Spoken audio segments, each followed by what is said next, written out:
Kebetulan karena memang industrinya berbeda. Jadi yang jualan itu adalah industri yang kuliner. Ada 53 pedagang yang kami koordinir untuk berjualan di sekitar masjid ini, Pak. Dari perempatan itu sampai ke depan apotek. Tapi yang berbeda adalah kami kasih voucher, Pak, kepada jamaah masjid senilai 10.000. Tapi voucher itu hanya dibagikan ketika sholat subuh, Pak. Jadi kalau Bapak besok pagi sholat subuh di Jogokaryan, Bapak akan dapat voucher 10.000. Yang voucher itu bisa Bapak belanjakan di lapak-lapak KMKM. Jadi kami menyisihkan atau menganggarkan uang tapi dalam bentuk voucher yang itu kita bagi ke jamaah, lalu jamaah bisa belanja. Nanti sore tutup pasar pas maghrib, uang voucher itu dicairkan ditukarkan uang cash ke masjid. Nah, jadi tujuannya dua, Pak. Yang pertama menarik jamaah atau orang untuk sholat jamaah, khususnya sholat subuh. Yang kedua, membuat orang akhirnya punya daya beli untuk belanja ke lapak-lapak. Spesial Bapak.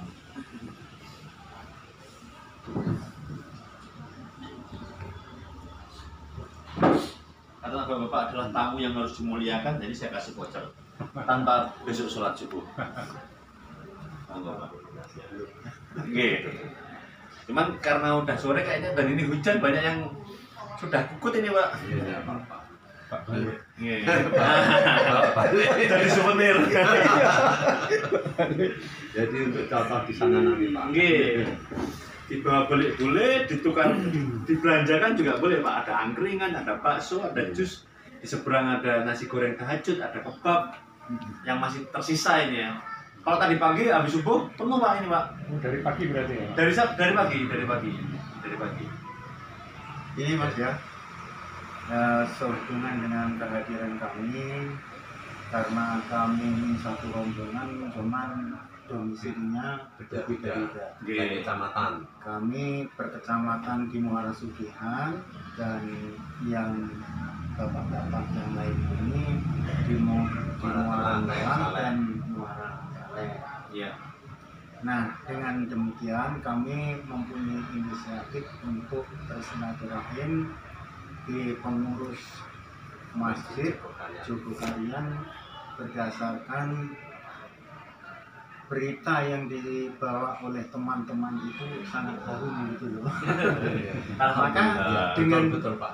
dengan kehadiran kami yang pertama untuk silaturahim, dan yang kedua untuk menimba ilmu pengetahuan bagaimana cara mengkonsumsi, karena kami diberikan amanat untuk mengelola masjid, cuman ya tidak sedemikian majunya.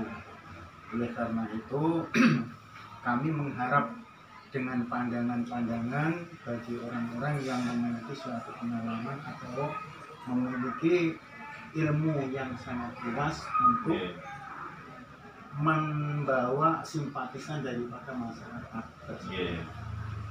Namun sebelumnya saya ingin menyampaikan, kami ingin diberikan suatu pertimbangan atau diberikan suatu pandangan kepada Mas. Ini Mas ya, kami mengelola masjid yang ada di perairan, memang jamaahnya itu sangat terbatas karena berdasarkan masyarakat itu memang belum begitu banyak gitu. Ya. Itu masjidnya Nurul Hidayah. Ya, masjid itu kami melakukan berbagai cara. Yang pertama kami membuat amal kota, kemudian setelah melaksanakan sholat Jumat itu memiliki pemasukan infak. Nah, infak ini ada kalanya disimpan dan ada kalanya langsung dibelanjakan. Kemudian ada sebuah cerita yang dibawa dari teman-teman kami berdasarkan penggunaan dari praktek Masjid Jogokarian di sini. Maka apabila memiliki suatu pemasukan kok tidak segera dibelanjakan, itu kurang bermanfaat. Tetapi apabila ada suatu pemasukan kemudian langsung dibelanjakan, walaupun toh itu sudah habis tanpa sisa, namun bermanfaat. Ini memang betul yang sedemikian ini sesuai dengan yang dibawa yang berita yang didengar. Pak Mas, tolong diberikan suatu pemasukan kepada kami, toh siapa tahu nanti sekiranya kami pulang dari sini kami terapkan di tempat kami. Ya, silakan Mas. Pertama Pak, Masjid Jogokarian itu sebenarnya masjid yang biasa saja, masjid kampung. Kami itu wilayah dakwahnya 4 RW 18 RT. Jadi di bawah kelurahan Pak. Ya, di bawah kelurahan. Yang kedua, Masjid Jogokarian juga masjid yang biasa saja, tidak ada inovasi yang menurut saya pribadi yang unik. Karena Masjid Jogokarian itu hanya ittiba kepada Rasulullah. Bagaimana Rasulullah dulu mengelola masjid, ya itu yang kita ikuti. Kenapa kemudian ini menjadi menarik, menjadi viral itu? Maaf, mungkin karena hari ini banyak teman-teman pengurus masjid yang sudah mungkin meninggalkan sunnah Rasulullah. Tapi ya nggak apa-apa Pak, memang inilah fenomena yang terjadi hari ini. Dan semoga ini juga bisa kita perbaiki. Kami sendiri juga terus memperbaiki diri. Nggak sempurna juga, masih banyak kesalahan di sana sini. Yang ketiga, kami Pak di Jogokarian itu semua program dan kegiatan muaranya adalah soft jamaah. Muaranya pasar rakyat, syarat untuk menjadi UKM binaan adalah harus sholat jamaah meskipun hanya sekali, karena mungkin dalam 5 waktu. Karena mungkin duhur asarnya di kantor, maghrib mungkin masih di perjalanan, isya mungkin sampai rumah capek, ya kan? Jadi hanya bisa subuh. Tapi nggak apa-apa Pak. Tapi itu kami jadi syarat. Kami ada ATM beras Pak, yang kami berikan kepada 470 kakak di 4 RW dan 18 RT itu, yang bisa diambil secara gratis besar 2,5 liter atau 2,5 kilo setiap kakak Pak. Itu setiap hari itu. Setiap hari. Dan itu kita program ATM berasnya ada di sebelah sini Pak. Iya. Jadi 4 RW itu kita atur. Jadi biar enggak tabrakan. Jadi dalam 1 minggu itu sekian hari saya kurang tahu pengaturannya karena ada biro khusus, ada biro sendiri yang menangani. Jadi warga tinggal menempelkan kartunya, keluar beras 2,5 kilo per bulan. Ini ATM ini rata-rata 8-9 ton Pak. Dan kami untuk menyangga ATM ini kami punya sawah sendiri. ATM ini kami setting Pak 10 menit sebelum azan, 10 menit setelah azan. Jadi kalau Bapak ngambil ATM ini nggak sholat, nggak bisa Pak. Atau kalau misalnya ngambil ATM ini hanya untuk sekedar ngambil tok, belum nyala mesinnya.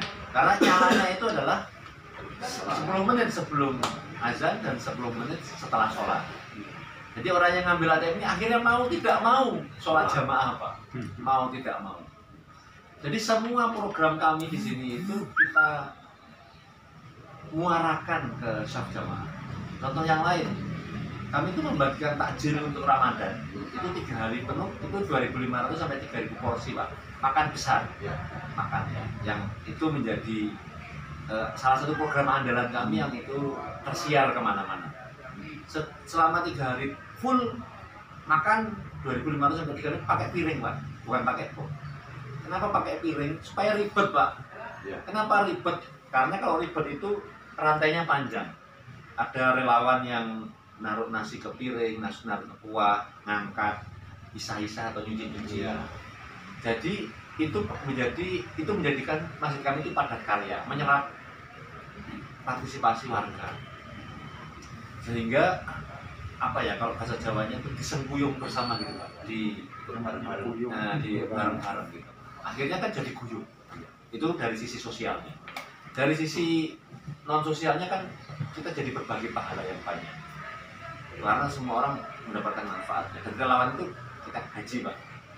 Itu besaran gajinya per hari antara 20 sampai 40 ribu. Mulai dari yang ngangkat, isa-isa semuanya. Jadi mendapatkan manfaat. Yang ketiga, supaya orang yang datang itu berduyun-duyun datang itu ngantri, Pak. Ngantrinya kapan? Ngantrinya sebelum buka. Kalau sebelum buka kan berarti sebelum maghrib, Pak. Ya.